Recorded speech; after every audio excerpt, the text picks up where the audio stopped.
Water. Water is the cornerstone of life. It nourishes us, irrigates our crops, and waters our livestock. Water is vital for all known forms of life. We rely on it to wash our cars, clean our food, and produce our power. It has an effect on almost every activity in everyday life.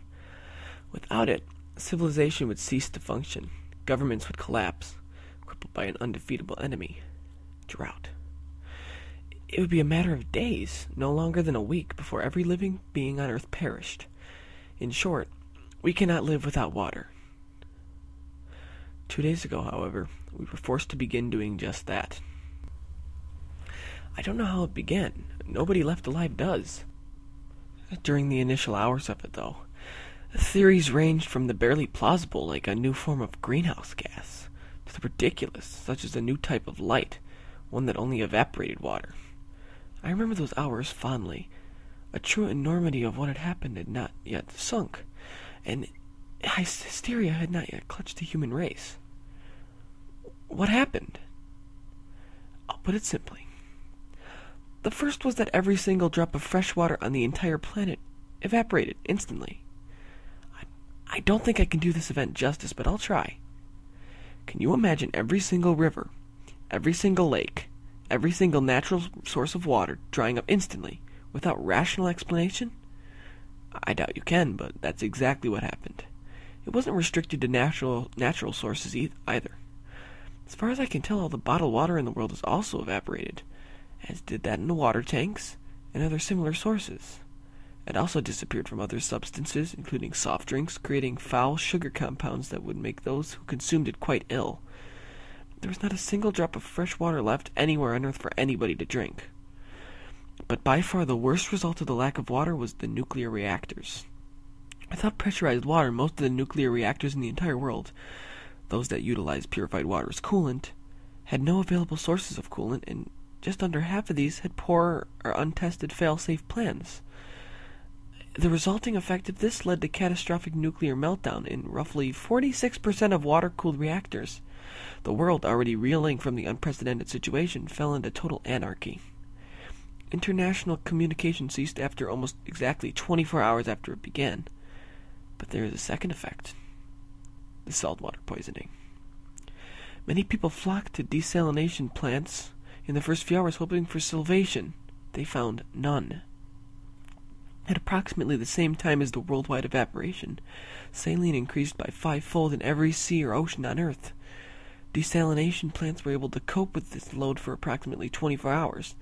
Then fuel began to run low, and with the imminent collapse of civilization thanks to multiple nuclear catastrophes, no more was delivered.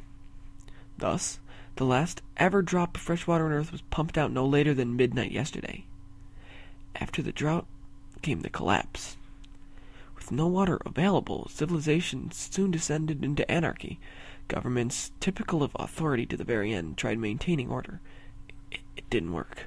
Soldiers rebelled, shooting rioters and runners alike. Those who didn't die were brutally executed moments later. They turned on each other soon enough, with only a few militaries intact from the carnage. The deserters fled, unwilling to stay and watch the extinction of Earth. But then came the worst, far worse than anything before it. There was, in fact, one source of water that hadn't yet been touched. I'm so lucky, I realized before anyone else in my town. It was blood.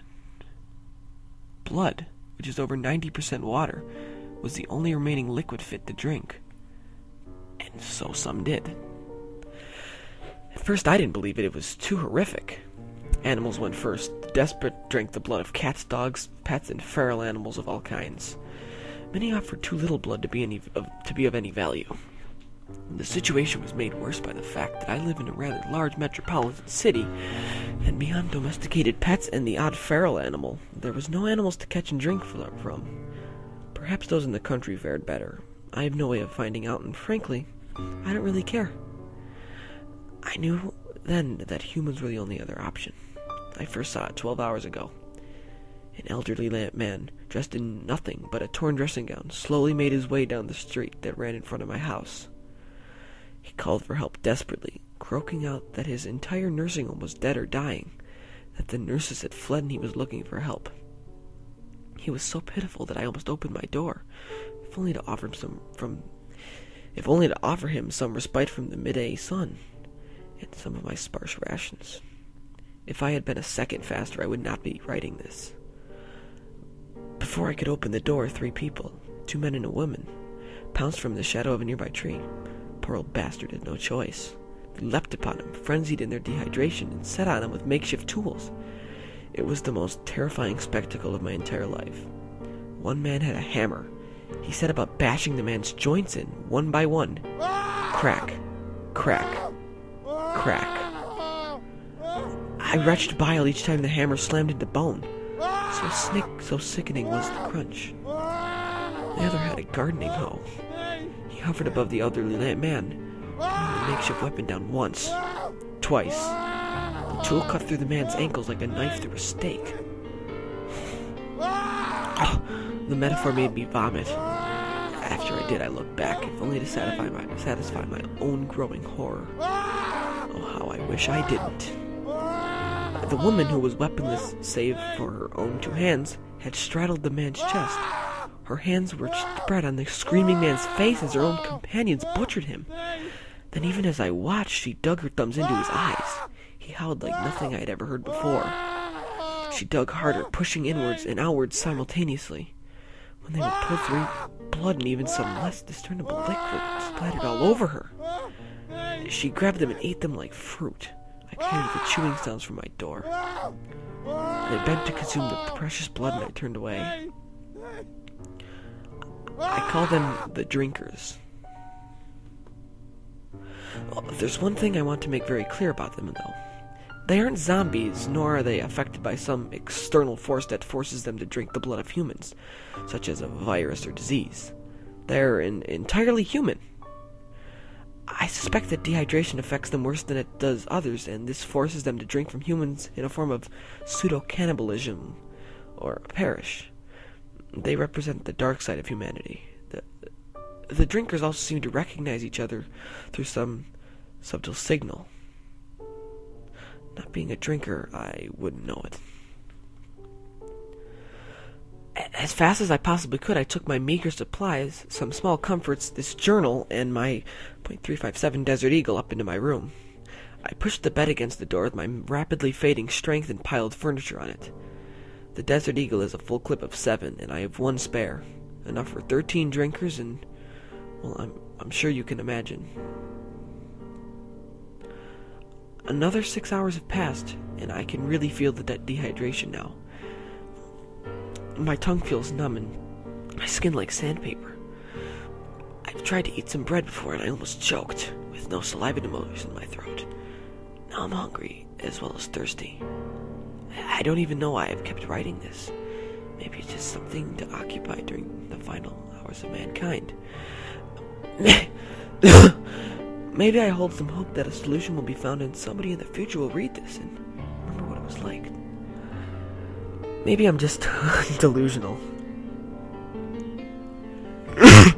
It's getting worse. I'm breathing heavily and becoming more and more lethargic. This room feels like a sauna. I can almost see the heat waves bouncing across the room, becoming more and more intense until I'm literally cooked alive. It's not a pleasant vision.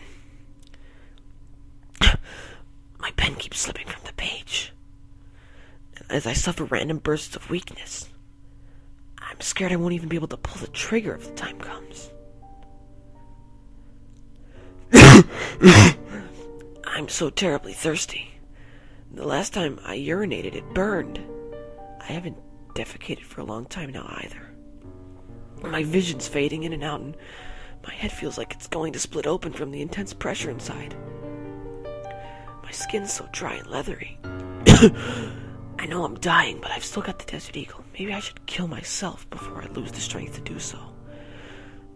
God knows it's better than dehydrating to death or letting the drinkers get me. I'm so thirsty. It's dark and I've lost the gun. Vision almost gone. So thirsty. Going mad. I'm dying. Wait, what's that? So thirsty. Somebody's knocking at the door. They want to be let in. They say the drinkers are coming. Should I? I don't know. Maybe I'll go get a drink. I'm so thirsty.